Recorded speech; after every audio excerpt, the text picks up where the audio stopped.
और चलिए अब खबरों में आगे बढ़ते हैं। खबर कोटा के सांगौद हिंगी से है, जहां पर भीमराव अंबेडकर बालिका आवासीय स्कूल में छात्राओं और स्कूल प्राचार्य के बीच मारपीट होने की खबर सामने आ रही है।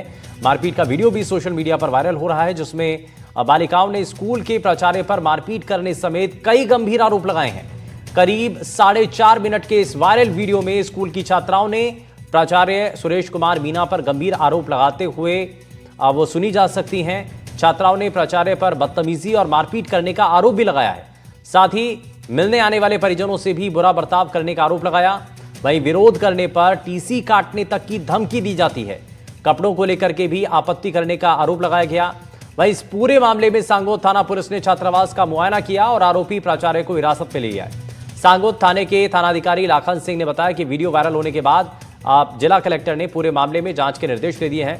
फिलहाल परिजनों की ओर से कोई लिखित शिकायत पुलिस को नहीं दी गई है, लेकिन वीडियो वायरल होने के बाद अब हिरासत में प्राचार्य को लिया गया है। शाकिर हमारे संवाददाता जुड़ गए हैं ज्यादा जानकारी के साथ। शाकिर, कितना पुराना ये वीडियो बताया जा रहा है और इसमें कई गंभीर आरोप हैं प्राचार्य के ऊपर? ये देखिए, ये सांगोद के हिंगी छात्रावास का है। ये छात्रावास जो है सामाजिक अधिकारिता विभाग यानी समाज कल्याण विभाग के अधीन ये छात्रावास है और यहाँ पर करीब 200 जो है छात्राएं रहती हैं।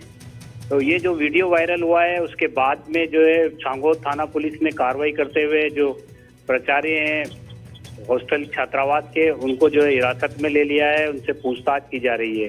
जिस तरह का आरोप लगाया गया है, छात्राओं ने एक और वीडियो जारी किया है जिसमें उन्होंने अपनी आप बीती जो है अपनी परेशानियों को बताया है। उसमें साफ तौर पर वो कह रहे हैं कि छात्राओं के साथ मारपीट की जाती है। उनके परिजनों से अगर बातचीत की जाती है तो उनसे भी जो है बदतमीजी से जो है प्राचार्य बातचीत करते हैं। किसी भी तरह की कोई समस्या होती है तो उसके बारे में जब बात करते हैं तो उनका जवाब ठीक है। शाकिर, आप हमारे साथ बने रहिए। लखन सिंह जी हमारे साथ हैं, एसएचओ हैं। लखन सिंह जी, बहुत स्वागत है आपका एनडीटीवी राजस्थान पर। लखन सिंह जी, इस मामले को लेकर के अभी शिकायत क्या दर्ज हुई है? छात्रावास में जो मारपीट का मामला है, प्राचार्य के ऊपर कई गंभीर आरोप लगाए जा रहे हैं। सर, जो वीडियो वायरल हुआ है उसके आधार पे स्कूल में जाकर के और उसको जो स्कूल के प्रिंसिपल द्वारा एक बच्ची के साथ मारपीट करना पाया गया था, उसको हिरासत में ले लिया गया है। अभी पुलिस के पास में कोई लिखित में सूचना नहीं आई है और ये एसडीएम साहब और प्रशासनिक अधिकारियों को इससे अवगत करा दिया गया है। जो भी जैसी भी कोई अग्रिम कोई अगर लिखित में सूचना एफआईआर आएगी तो उसके अग्रिम कार्रवाई की जाएगी। तो यानी कि अभी अभिभावकों की तरफ से कोई लिखित में शिकायत नहीं दी गई है? हाँ जी जी। अच्छा, इसमें अभी वायरल वीडियो के आधार पर पुलिस की तरफ से क्या अभी कार्रवाई की जा रही है? पुलिस की तरफ से जो स्कूल के जो प्रिंसिपल हैं उनको अरेस्ट कर लिया गया है। सर, ये वीडियो वायरल जो हो रहा है इसमें साफ साफ नजर भी आ रहा है कि वो जो छात्राएं हैं उनके साथ मारपीट तो करते हुए नजर आ रहे हैं। हाँ, मारपीट करते हुए नजर आ रहे हैं। उसी आधार पे तभी उसको गिरफ्तार किया गया है। लेकिन अभी ऐसी कोई सूचना हमारे पास आई नहीं। आएगी तो उस पर भी अग्रिम कार्रवाई कर ली जाएगी। अभी प्राचार्य का इस पर कुछ कहना है जी? प्राचार्य जो है वो इस पर कुछ कह रहे हैं, वो सफाई दे रहे हैं कुछ? सर जी, हाँ, वो है कि कोई 2 बच्चियों में कल सुबह की घटना है। कोई 2 बच्चियों में सुबह के टाइम कोई पानी वानी एक दूसरे पे पटकने के ऊपर कोई हुई थी। एक बच्ची ने दूसरी ने शिकायत की थी तो प्रिंसिपल ने आके उसकी शिकायत पे उसको पीटा है, जिसका ये वीडियो वायरल हुआ है। उस पर इसी के ऊपर उसको गिरफ्तार कर लिया गया। ठीक है सर, बहुत शुक्रिया, बहुत शुक्रिया। आप जुड़े हमारे साथ, बातचीत की आपने। तो आरोपी प्राचार्य को फिलहाल हिरासत में ले लिया गया है और ये क्योंकि इसमें सफाई भी दी गई है प्राचार्य की तरफ से, लेकिन कई गंभीर आरोप लगाए हैं। मारपीट का एक बड़ा आरोप है और जो कि ये वायरल वीडियो है इसके अंदर नजर आ रहा है कि छात्राओं के साथ मारपीट की जा रही है। और चलिए, बहुत शुक्रिया शाकिर इस पर जानकारी देने के लिए। शाकिर भी जुड़े थे हमारे साथ, बहुत शुक्रिया शाकिर। लेकिन अब जरा खबरों में आगे बढ़ते हैं। जयपुर से बड़ी खबर का रुख कर रहे हैं, जहां पर अवैध शराब पर पुलिस ने बड़ी कार्रवाई की है। स्टेट क्राइम ब्रांच की टीम ने जो है वो शराब से भरा हुआ एक ट्रक पकड़ा है। 12 लाख रुपए कीमत की अवैध शराब से ये ट्रक भरा हुआ था। ट्रक के साथ एक आरोपी को गिरफ्तार कर लिया है। वहीं हिरासत से जो है हरियाणा से शराब तस्करी कर गुजरात इन आरोपियों के द्वारा लाई जा रही थी। वहीं अलग अलग ब्रांड की अवैध शराब के 114 कार्टन जब्त किए गए हैं। वहीं चावल के बोरों की आड़ में ये शराब की तस्करी की जा रही थी। दिल्ली अजमेर हाईवे पर 14 नंबर पुलिया के पास की ये घटना है, जहां पर ये कार्रवाई की गई है। तो फिलहाल स्टेट क्राइम ब्रांच की टीम ने ये कार्रवाई की है। 12 लाख रुपए कीमत की अवैध शराब से भरा हुआ ये ट्रक पकड़ा है। ट्रक के साथ एक आरोपी को गिरफ्तार कर लिया है और हरियाणा से शराब तस्करी कर गुजरात ले जा रहा था ये आरोपी। अलग अलग ब्रांड की अवैध शराब के 114 कार्टन फिलहाल जब्त कर लिए हैं। चावल के बोरों की आड़ में ये शराब की तस्करी की जा रही थी। तो अवैध शराब पर पुलिस की बड़ी कार्रवाई है। और साथ ही जयपुर से बड़ी खबर, जहां स्टेट क्राइम ब्रांच की टीम ने शराब से भरा हुआ ये ट्रक पकड़ा है। 12 लाख रुपए कीमत की अवैध शराब से भरा ये ट्रक पकड़ा है। वीरेंद्र सिंह शेखावत हमारे संवाददाता जुड़ गए हैं। वीरेंद्र, क्या जानकारी है? अवैध शराब से भरा हुआ ट्रक पकड़ा है। देखिए शुभेंदु, आपको बताना चाहूंगा कि स्टेट क्राइम ब्रांच की टीम ने 12 लाख रुपए की कीमत की अवैध शराब से भरा हुआ ट्रक है और उसके साथ एक ड्राइवर है, उसको भी गिरफ्तार किया गया है। और ये जो शराब है हरियाणा से अवैध रूप से तस्करी करी जा रही थी, जो कि गुजरात ले जा रहा था आरोपी। और इसमें जो विभिन्न ब्रांड की जो अवैध शराब होती है उसके लगभग 114 के करीब जो कार्टून है वो जब्त किए गए हैं। इसके साथ ही ये चावल के कट्टों की आड़ के अंदर जो है ये व्यक्ति है तस्करी कर रहा था और जिसे ये जो ट्रक पकड़ा गया है दिल्ली अजमेर हाईवे जो कि 14 नंबर पुलिया के पास है, डिटेन किया गया है।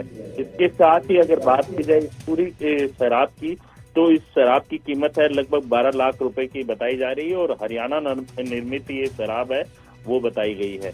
इसके साथ साथ अगर बात की जाए जो अवैध शराब को लेकर जो जिस तरीके से आपने देखा होगा कि जयपुर के अंदर जो है अपराधियों की धरपकड़ के लिए जो है तमाम जो पुलिस के उच्च अधिकारी हैं उनके द्वारा जो है स्टेट क्राइम ब्रांच के द्वारा जो अलग अलग टीमें हैं गठित की गई है और उसी के द्वारा जो है ये कार्रवाई की गई है।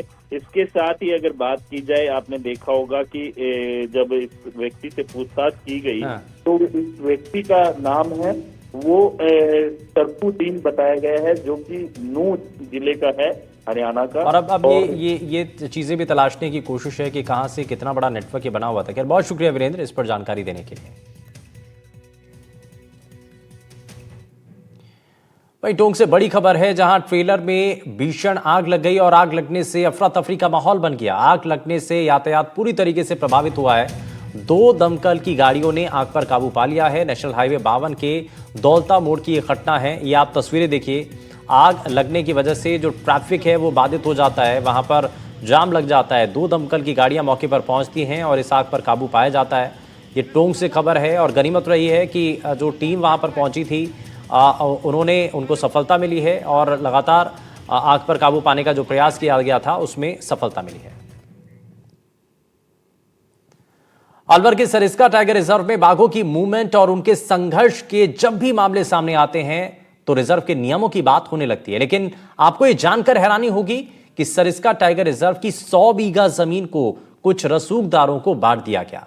लेकिन सवाल यह कि क्या नियमों के तहत यह सब कुछ हुआ? कैसे टाइगर रिजर्व में कई बीघा जमीन का यह पूरा खेल खेला गया है, इस रिपोर्ट में आप देखिए।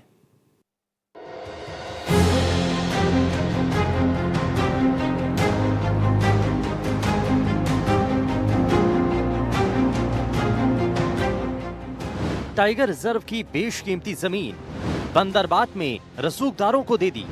100 बीघा जमीन का दोषी कौन? क्या कभी ऐसा भी हो सकता है कि टाइगर रिजर्व के लिए आवंटित की गई जमीन किसी के व्यक्तिगत लाभ के लिए दे दी गई हो? क्या रिजर्व के नियम ये इजाजत देते हैं कि जंगल के बफर एरिया में किसी को जमीन दे दी जाए? अगर ऐसा है तो क्या ये सब कुछ रसूखदारों के दबाव में किया गया? दरअसल अलवर सरिस्का टाइगर रिजर्व के बफर एरिया की करीब 100 बीघा जमीन करीब 13 से ज्यादा प्रभावशाली लोगों को आवंटित कर दी गई। सरपंच के रिश्तेदार और उसके परिवार के लोगों को लाभार्थी बनाया गया। इसका खुलासा पूर्व एडीएम परसाराम मीना की जांच में हुआ। इस जांच में पूर्व एसडीएम अलवर को बचाया गया तो मामला लोकायुक्त तक पहुंच गया। लेकिन अब लोकायुक्त ने प्रशासन से 30 मई को जवाब मांगा है। फिलहाल जांच में तहसीलदार, भू अभिलेख निरीक्षक और पटवारी को दोषी पाया गया। ऐसे दी गई रिजर्व की जमीन। 10 मार्च 2022 को रिजर्व की जमीन दे दी गई। 1 दर्जन से ज्यादा लोगों को जमीन आवंटित कर दी गई। राजेंद्र रतिराम सहित कई लोगों को जमीन दी गई। जमीन की किस्म गैर मुमकिन पहाड़ थी। कलेक्टर ने एसडीएम को चार्जशीट के आदेश दे दिए हैं। अलवर के सरिस्का वन क्षेत्र के उमरैन क्षेत्र में बफर इलाके में जिस तरह से जमीनों पर कब्जों का मामला सामने आया, उसके बाद लगातार शिकायतकर्ता अब इसकी शिकायत करते आ रहे हैं। यह शिकायत पूर्व जिला प्रशासन से की गई और उसके बाद अब ये शिकायत होते होते लोकायुक्त तक पहुंची है। इस मामले में करीब 2 साल से शिकायतकर्ता इस बात की शिकायत कर रहे हैं कि पूर्व में जहां वन क्षेत्र में लगातार बफर के वन क्षेत्र में कब्जा था, लेकिन वहां पर जो स्थानीय लोगों का कब्जा दिखाया गया है, वो वहां के स्थानीय सरपंच और कुछ अधिकारी कर्मचारियों की भागीदारी के चलते ये इससे दिखाए गए हैं, जिसके बाद से लगातार ये शिकायत की जा रही है कि इन वन क्षेत्रों से मानवीय दखल को खत्म किया जाए। सरिस्का बफर का इस क्षेत्र के मामले को लेकर के एसडीएम को जांच सौंपी गई है। जिला कलेक्टर अलवर द्वारा ये जांच एसडीएम अलवर को सौंपी गई है और वो इस मामले की जांच कर रहे हैं। अब ऐसा भी नहीं है कि जमीन एक बार में दी गई हो और राजकीय भूमि का नियमन कर दिया गया हो। जो भी हो, लेकिन ये राजस्व नियमों के खिलाफ है। तहसीलदार को राजकीय भूमि को नियमन या आवंटन कराने से पहले नियमन करने के नियमों को देखना चाहिए था। वहीं 6 जून 2012 से सरिस्का को बफर क्षेत्र के रूप में घोषित किया जा चुका है और बफर क्षेत्र में कोई भी भूमि आवंटन या नियमन नहीं किया जा सकता, लेकिन फिर भी ऐसा हुआ। नियमन की सिफारिश रिपोर्ट पर तहसीलदार और पटवारी ने सरिस्का बफर जोन में टिप्पणी नहीं की, जो बेहद गंभीर है। कहा यह भी जाता है कि रिपोर्ट में जानबूझकर इन तथ्यों को छिपाया गया।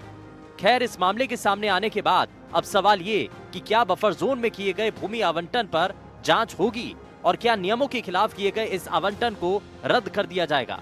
क्या ऐसे रसूखदारों के खिलाफ सख्त कार्रवाई होगी जिन्होंने नियमों को ताक पर रखकर ये सब पूरा खेल रचा है? लोकायुक्त ने इस मामले में जवाब मांगा है। ये जवाब अब एसडीएम अलवर को देना है, जिसको लेकर के पूर्व में भी 3 अधिकारियों पर गाज गिर चुकी है, जिसमें तहसीलदार, निरीक्षक और पटवारी के खिलाफ यह कार्रवाई की गई थी और उनको नोटिस देकर के जवाब मांगे गए थे।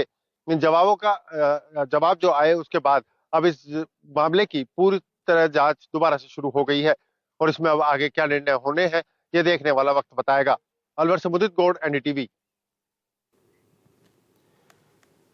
अक्सर लोग शहरों में जमीन खरीदकर उसे खाली छोड़ देते हैं। लंबे समय तक खाली रहने के बाद वो जगह बरसात के पानी से भर जाती है और फिर वो निगल लेती है मासूमों की जिंदगी और उजाड़ देती है हंसता खेलता घर परिवार। कोटा से ऐसा ही एक मामला सामने आया, जहां एक खाली प्लॉट ने मासूम की जीवन लीला समाप्त कर दी।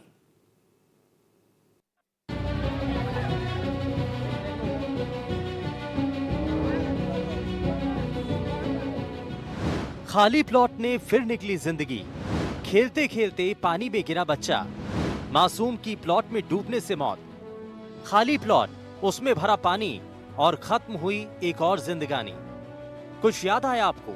नहीं आया तो फिर एक बार कोटा से पानी से भरा खाली प्लॉट परिवार की खुशियों पर कहर बनकर टूटा और उनके घर के चिराग की जीवन लीला समाप्त कर दी। मामला कोटा की इंदिरा कॉलोनी का है, जहां का निवासी तामिल हुसैन अपनी चचेरी बहन के साथ खेलते खेलते 500 मीटर दूर स्थित प्लॉट के पास पहुंचा। दोनों बहन भाई टूटी हुई दीवार के पास खड़े थे कि अचानक तामिल पानी में गिर गया।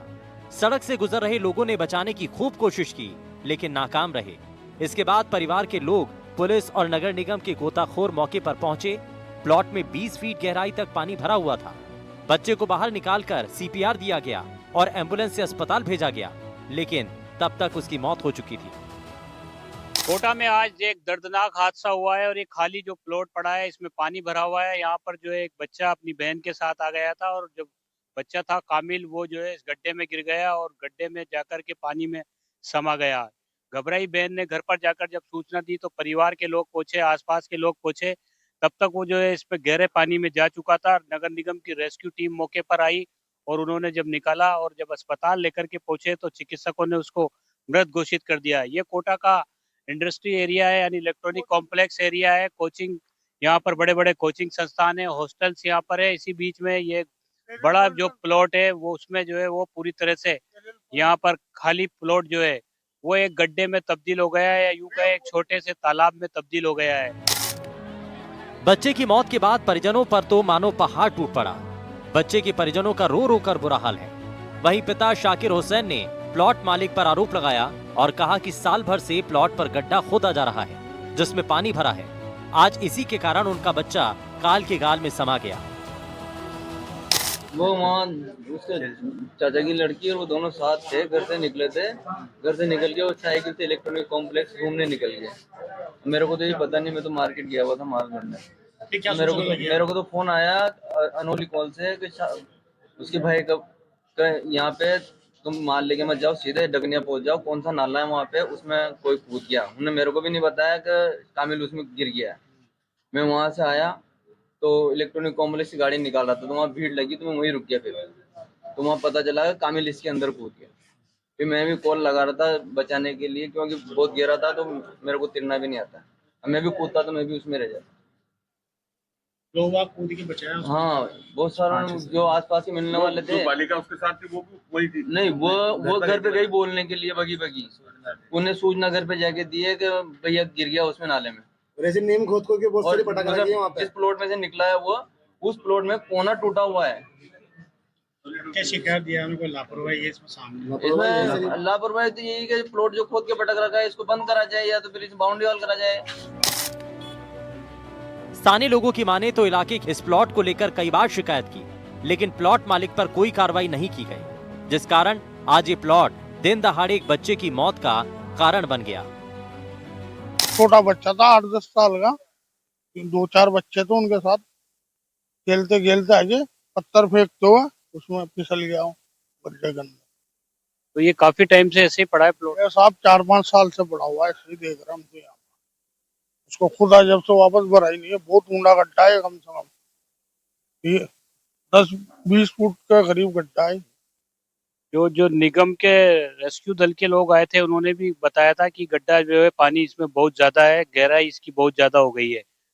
जी, इस तरह के गड्ढे खतरनाक होते हैं क्योंकि यहाँ पर सभी तरह के बच्चे भी आ रहे हैं। बिल्कुल साहब, ये कोई सिक्योरिटी नहीं, कोई सेफ्टी नहीं, कोई बैरिकेड नहीं है। आज दिन बच्चे नादान होते हैं, कोई भी चल जाए, कोई खेलते खेलते फिसल जाए, आज दिन जानवर गिर जाए तो बचाने वाला तो कौन है। वहीं मौके पर पहुंची पुलिस ने शव का पोस्टमार्टम कराकर घटना की जांच की बात कही है। साथ ही परिजनों की मांगों पर दोषियों के खिलाफ कार्रवाई का भरोसा दिया गया। उसमें मिली थी कि खाली प्लाट में बड़े खाने में बच्चे गिर गया, मौके पर पहुंचे, रेस्क्यू टीम की मदद से बच्चे को निकला है, अग्रिम कार्रवाई जारी। भले ही पुलिस अब कार्रवाई की बात करे, लेकिन जिस तरह लोग भूखंड खाली छोड़ देते हैं, कुछ समय बाद ये तालाब में तब्दील हो जाते हैं। न निगम ध्यान देता है, न प्रशासन, न पुलिस, और जब कोई हादसा हो जाता है तो सब कुंभकर्णीय नींद से जागते हैं ताकि लीपापोती कर सकें। हालांकि विज्ञान नगर थाना पुलिस ने परिवारजनों को आश्वस्त किया है कि इस पूरे मामले में कार्रवाई की जाएगी। जो भूखंड के मालिक हैं उनके खिलाफ भी जो है उनके द्वारा जो लिखित शिकायत दी जाएगी उसके अनुसार जांच करके कार्रवाई की जाएगी। लेकिन शहर के बीच कोचिंग के इलाके में इस तरह का ये मामला और इस तरह का खाली भूखंड और वो एक तालाब में तब्दील हो जाता है, वो एक मौत का गड्ढा साबित हो रहा है। उम्मीद की जानी चाहिए जिला प्रशासन इस पर एक्शन लेगा, परिवार को न्याय मिलेगा और जो दोषी होंगे उनके खिलाफ सख्त कार्रवाई होगी। कोटा से सहयोगी हेमंत जोशी के साथ शाकिर अली, एनडीटीवी। राजस्थान में अपराधियों के हौसले किस कदर बुलंद हैं, अगर इसकी हकीकत जाननी हो तो बीते एक हफ्ते में हुई घटनाओं पर गौर कर लेना चाहिए। जहां अलग जिलों में पुलिस के साथ हुई घटनाओं के बाद पुलिस का इकबाल खत्म होता दिख रहा है और खाकी पर बड़े सवाल खड़े हो रहे हैं।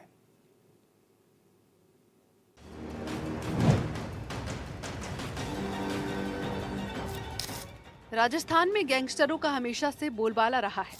रंगदारी, लूटपाट, डकैती, सरेआम हत्याकांड जैसी घटनाएं हुई, लेकिन समय समय पर पुलिस ने इन अपराधियों को बिलों से निकालकर सबक भी सिखाया है। लेकिन बीते कुछ समय से बदमाशों का बोलबाला फिर से बढ़ता हुआ दिखाई दे रहा है। एक और जहां जेलों में बैठे अपराधी सूबे की मुखिया से लेकर मंत्रियों को धमकियां दे रहे हैं, वहीं पुलिस के साथ मारपीट जैसी घटनाओं ने चिंता की लकीरें बढ़ा दी हैं। मानो ऐसा लग रहा है कि बदमाशों को किसी का डर नहीं रहा। पहले राजस्थान के मुख्यमंत्री भजनलाल शर्मा को बीकानेर जेल से जान से मारने की धमकी मिली। प्रदेश के उप मुख्यमंत्री प्रेमचंद बैरवा को जेल से धमकी मिली। सीकर के अजीतगढ़ में बदमाशों को पकड़ने गई पुलिस पर जानलेवा हमला किया गया। अलवर के तिजारा में पुलिस टीम पर हमला किया गया। यानी हालिया दिनों की हुई इन 4 बड़ी घटनाओं के बाद पुलिस के खुफिया तंत्र की पोल तो खुली ही, साथ ही कानून का इकबाल भी टूटा है। क्योंकि सरकार जिस पुलिस के बेड़े को मजबूत और आधुनिक बनाने के दावे कर रही है, वो पुलिस कितनी आधुनिक है इन घटनाओं से जान सकते हैं। यानी जब रखवाले ही सुरक्षित नहीं है तो आम आदमी कहां तक सुरक्षित होगा। सूबे की मुखिया से लेकर गृह राज्य मंत्री जो कि सार्वजनिक मंचों से बदमाशों की नाक में नकेल डालने की बात करते नजर आते हैं, लेकिन इन मामलों को देखकर ऐसा नहीं लगता। लगातार इस तरह की घटनाओं ने विपक्ष में बैठी कांग्रेस को सरकार को घेरने का मौका दे दिया है। विपक्ष जो कि पहले से ही कानून व्यवस्था पर सरकार को घेरता आ रहा है, उसने फिर सत्ता पक्ष को घेरा है। राजस्थान में तो पोपाबाई का राज है, उल्टा तोलते हैं। कानून व्यवस्था चौपट हो गई, कोई संभालने वाला नहीं है, कोई देखने वाला नहीं है। आम आदमी का क्या होगा? मुख्यमंत्री को धमकी मिलती है, उप मुख्यमंत्री को धमकी मिलती है जेल से, और उसके बाद जेलों के अधिकारियों को सस्पेंड किया जाता है, पुलिस वालों को। उससे पहले कोई सस्पेंशन की कार्रवाई नहीं होती। आम आदमी को रोज जेलों से धमकी मिलती है। गैंगवार जबरदस्त है, माँ बहन बेटी सुरक्षित नहीं है, बच्चियों से रेप हो रहे हैं, एक एक दिन में 3-3 रेप हो रहे हैं। आज तक किसी भी रेप हुई महिला से या बच्ची से मिलने के लिए मुख्यमंत्री नहीं गए, उनके इलाज की भी व्यवस्था नहीं की। और अब तो कमाल हो गया, पुलिस पिट रही है, तो कोई बचाने वाला है क्या? राजस्थान में कानून व्यवस्था बिल्कुल पटरी से उतर गई है, और ये सरकार नहीं सर्कस है। हालात बहुत खराब है। अपने मन में ये सरकार खुश होती है और बड़े नंबर देती रहती है, खुद को जमीन पर जीरो काम है। जिस राज्य की कानून व्यवस्था चौपट हो, आम आदमी सड़क पर निकलने से डरे, आप समझ लीजिए उस राज्य को कोई नहीं बचा सकता। कुल मिलाकर देखा जाए तो राज्य में सरकारें आई और गई, लेकिन गुंडा राज आज तक खत्म नहीं हो पाया। देशों में बैठे आकाओं के इशारे पर जेलों में बैठकर अपराधी अपना गोरख धंधा चला रहे हैं और पुलिस मुंह ताकती रह जाती है। अब जरूरत है कि पुलिस अपने खोए इकबाल को वापस पाए और बदमाशों की नाक में नकेल डालकर सलाखों के पीछे भेजे। Bureau report, NDTV Rajasthan. Bulletin में फिलहाल के लिए बस इतना ही। नमस्कार।